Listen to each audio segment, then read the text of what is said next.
नमस्कार दोस्तों, मैं डॉक्टर रमेश चौहान आप सभी का अपने चैनल में फिर से स्वागत करता हूं। आप सभी का अभिनंदन करता हूं। दोस्तों, आज हम लोग बात कर रहे हैं हाइपोथायराइडिज्म के बारे में। हाइपोथायराइडिज्म एक मेडिकल टर्म है। साधारण भाषा में हम लोग इसको कहते हैं मोटा होने वाला थायराइड। दोस्तों, हाइपोथायराइडिज्म हो या हाइपरथायराइडिज्म हो, मोटा होने वाला थायराइड हो या सूखने वाला थायराइड हो, दोनों ही थायराइड्स बड़ी आम समस्या आजकल हो चुकी है, बड़े कॉमनली देखी जाती है। दोस्तों, थायराइड एक स्मॉल और बटरफ्लाई शेप्ड की ग्लैंड होती है जो हमारे फ्रंट ऑफ नेक में सिचुएटेड है, जैसा कि स्क्रीन में भी आप देख रहे हैं।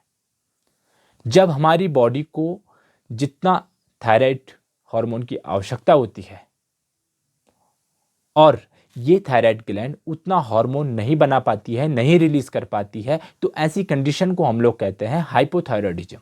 तो अब हम बात करेंगे इसके रिस्क फैक्टर की, किन लोगों को अधिक चांसेस हो जाते हैं हाइपोथायराइडिज्म होने के।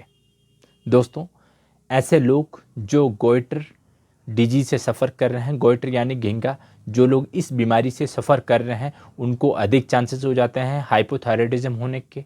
सेकंड, जिनकी फैमिली हिस्ट्री में थायराइड डिजीज़ है, जिनकी फैमिली हिस्ट्री में ये समस्या है, यानी जेनेटिक फैक्टर भी इसमें अपना रोल प्ले करता है, उनको भी हाइपोथायराइडिज्म डेवलप होने के चांसेस अधिक होते हैं। ड्यूरिंग प्रेगनेंसी, महिलाओं में प्रेगनेंसी के दौरान थायराइड होने के चांसेस अधिक होते हैं। या जिन लोगों को टाइप 1 टाइप 2 डायबिटीज़ या शुगर है, उनको भी अधिक चांसेस हो जाते हैं हाइपोथायराइडिज्म होने के। या कुछ ऐसी बीमारियां जैसे जोग्रेन सिंड्रोम या फिर सीलियक डिजीज़ या रूमेटॉइड अर्थराइटिस, ये कुछ ऐसी बीमारियां हैं जो लोग इन बीमारियों से सफ़र कर रहे हैं, उनको भी अधिक रिस्क हो जाता है हाइपोथायराइडिज्म होने का। या थायरोइडाइटिस जिनको है, यानी थायराइड ग्लैंड में इन्फ्लामेशन जिनको रहती है, उनको भी हाइपोथायराइडिज्म होने के अधिक चांसेस होते हैं। या कुछ ऐसी मेडिसिन्स होती है, कुछ मेडिसिन्स दवाइयाँ ऐसी होती है जिसकी वजह से थायराइड ग्लैंड के फंक्शंस डिस्टर्ब होते हैं, उनको भी अधिक चांसेस हो जाता है हाइपोथायराइडिज्म डेवलप होने के। ये कुछ ऐसे रिस्क फैक्टर हैं जिसकी वजह से हाइपोथायराइडिज्म डेवलप होने के चांसेस अधिक हो जाते हैं। सिम्टम्स ऑफ हाइपोथायराइडिज्म की बात करें, हाइपोथायराइडिज्म के लक्षणों की यदि हम बात करें, तो पहला सिम्टम्स होता है फटीग। थायराइड के पेशेंट्स को थकान अधिक महसूस होती है, थकान अधिक लगने लगती है, कमजोरी फील होती है।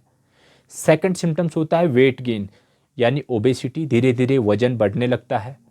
थर्ड सिम्टम्स होता है ट्रबल टॉलरेटिंग टू कोल्ड, यानी ठंड को बर्दाश्त करने की जो कैपेसिटी है कम होने लगती है। थायराइड के पेशेंट्स को ठंड अधिक महसूस होती है, ठंड अधिक लगने लगती है। फोर्थ सिम्टम्स होता है जॉइंट एंड मसल्स पेन, जोड़ों में दर्द होना या मसल्स में दर्द होना थायराइड में बड़ी आम समस्या देखी जाती है। इरेगुलर मेंस्ट्रुअल साइकिल, यानी फीमेल्स में, महिलाओं में जो पीरियड्स होते हैं वो इरेगुलर हो जाते हैं, कभी जल्दी होते हैं, कभी लेट होते हैं, या कभी हैवी ब्लीडिंग भी देखने को मिलती है। इसके अलावा फर्टिलिटी प्रॉब्लम भी हो सकती है, बेबी कंसीव करने में भी दिक्कत आ सकती है हाइपोथायराइडिज्म के पेशेंट्स को। इसके अलावा ब्रेडिकार्डिया, यानी स्लो हार्ट रेट की वजह से कई बार घबराहट भी थायराइड के पेशेंट्स को देखने को मिलती है। इसके अलावा डिप्रेशन, हाइपोथायराइडिज्म में डिप्रेशन भी बड़ा आम देखा जाता है। ये वो सारे लक्षण हैं जो हाइपोथायराइडिज्म के केस में देखने को मिलते हैं, और इन्हीं लक्षणों के आधार पे होम्योपैथिक मेडिसिन का सिलेक्शन हम लोग करते हैं। होम्योपैथिक ट्रीटमेंट की यदि हम लोग बात करें, तो दोस्तों होम्योपैथिक साइंस में मेडिसिन का सिलेक्शन पेशेंट्स के इंडिविजुअलाइजेशंस के आधार पे होता है, पेशेंट्स की टोटालिटी ऑफ सिम्टम्स के आधार पे होता है। डिटेल केस स्टडी की ज़रूरत पड़ती है, लेकिन मैं आपको सिम्टम्स के आधार पे ही कुछ दवाइयाँ आपको बताऊँगा।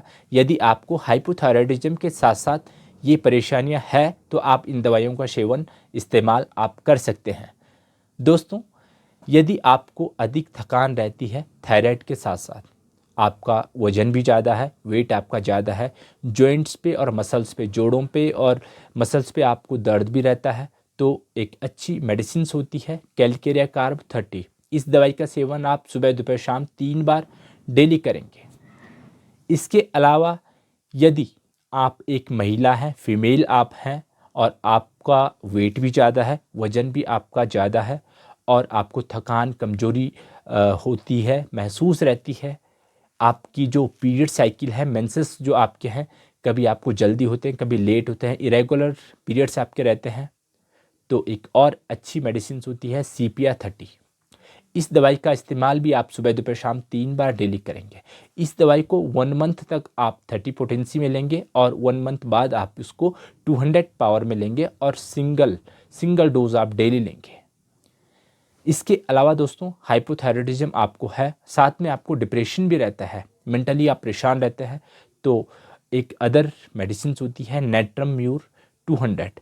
इस दवाई को आप 200 पावर में डेली वंस अ डे लेंगे। दिन में एक बार आप डेली इस दवाई का सेवन करेंगे। ये कुछ दवाइयाँ हैं, यदि आपको इस तरीके के सिम्टम्स हैं तो आप इन दवाइयों का इस्तेमाल कर सकते हैं।